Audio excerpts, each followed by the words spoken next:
A decisão dessas medidas cautelares, ela foi monocrática, primeiramente ali pelo ministro Alexandre de Moraes na sexta-feira, mas que, como todas essas decisões, ela precisa ser aprovada ali na primeira turma que está à frente desse julgamento. E ela foi aprovada, teve a maioria ali dos votos favoráveis a essas medidas cautelares dos ministros da primeira turma, exceto do ministro Luiz Fux, que votou ontem. Ontem foi o último dia, Levi, para votar, foi no último dia, nos últimos momentos ali para ele dar o seu voto, ele votou contrário a essas medidas cautelares e diz que há uma desproporção, que não há provas, né, Levi, a respeito da intenção de fuga do ex-presidente Jair Bolsonaro. Vamos entender um pouco mais dessa decisão, desse voto, né, na verdade? Pois é, essa foi uma decisão não tomada, né, mas foi um voto publicado ali aos 47 do segundo tempo, né, porque esse julgamento começou na segunda-feira, pouco depois ali do anúncio das medidas cautelares, né, e tinha como, inclusive nas primeiras horas ali, logo depois da decisão de Moraes, os ministros Flávio Dino, Carmen Lúcia e Cristiano Zanin já deram seu voto a favor da manutenção da ordem de Alexandre de Moraes. Então ali já se formou muito rapidamente a maioria, né? A primeira turma, ela é composta só por 5 ministros. Então a gente tinha Moraes, esses 3 que votaram a favor, Carmen Lúcia, Zanin e Flávio Dino, e só faltava o voto de Luiz Fux. E era um voto aguardado com expectativa pelos bolsonaristas, porque Luiz Fux ele tem adotado uma posição dissidente de Moraes em alguns pontos específicos. De modo geral, ele tem acompanhado Moraes, por exemplo, na aceitação da denúncia quando tornou réus os investigados. A maioria das decisões de Moraes tem sido também chanceladas por Luiz Fux, mas ele sempre faz alguns apontamentos ali específicos de pontos que ele discorda e por isso até tem sido elogiado pelas defesas e pelos próprios apoiadores de Bolsonaro. E aí esse julgamento tinha um prazo de terminar ontem às 11h59 da noite e Fux mandou o voto dele ali depois das 11 da noite, então bem no finalzinho mesmo do prazo, e um voto contra, ou seja, um voto um voto contra a adoção de todas essas medidas aí contra Bolsonaro. E aí ele fala que não, nesse voto ele diz que não há uma justificativa para restringir a liberdade do ex-presidente, que não vê nos atos do ex-presidente ali uma tentativa de obstrução de justiça, né, de dificultar o andamento das investigações. E com relação a essa restrição aí das redes sociais, Luiz Fux diz que que não se justificam pela manutenção da liberdade de expressão, né, do ex-presidente,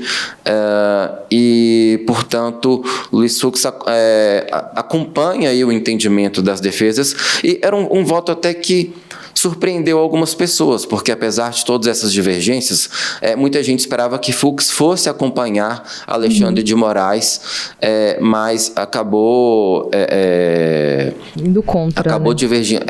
E aí ele disse, por exemplo, que as medidas de Moraes são desproporcionais aos direitos fundamentais como a liberdade de ir e vir e a liberdade de expressão e de comunicação, sem que tenha havido a demonstração contemporânea, concreta e individualizada dos requisitos que legalmente autorizam a imposição dessas cautelares. Então, o ministro Fux aí foi bem enfático aí no voto dele com relação a isso. Apesar de não ter tido um impacto prático, né, no julgamento, que a gente já teve um placar de 4-1 na primeira turma, referendando a decisão de Alexandre de Moraes, a postura do Fux, ela é um alento ali, né, para os defensores, para a defesa de Jair Bolsonaro, no sentido que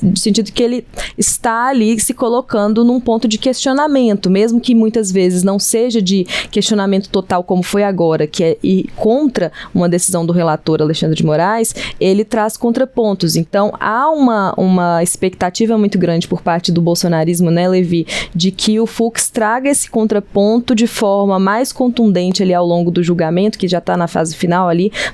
Não sei se existe alguma esperança no sentido de que isso vai fazer muita diferença, né, para o resultado ali desse julgamento, mas que a postura do ministro Luiz Fux, ela é muito apreciada, digamos assim, aguardada pela defesa de Jair Bolsonaro, isso ela é. Exatamente, isso já visando o julgamento da ação penal, né, as projeções indicam que isso deve acontecer provavelmente ali no mês de setembro, mesmo que haja uma maioria com, né, pelo menos 3 ministros ali votando pela condenação de Bolsonaro e dos outros réus, né, o cenário tido como mais provável é que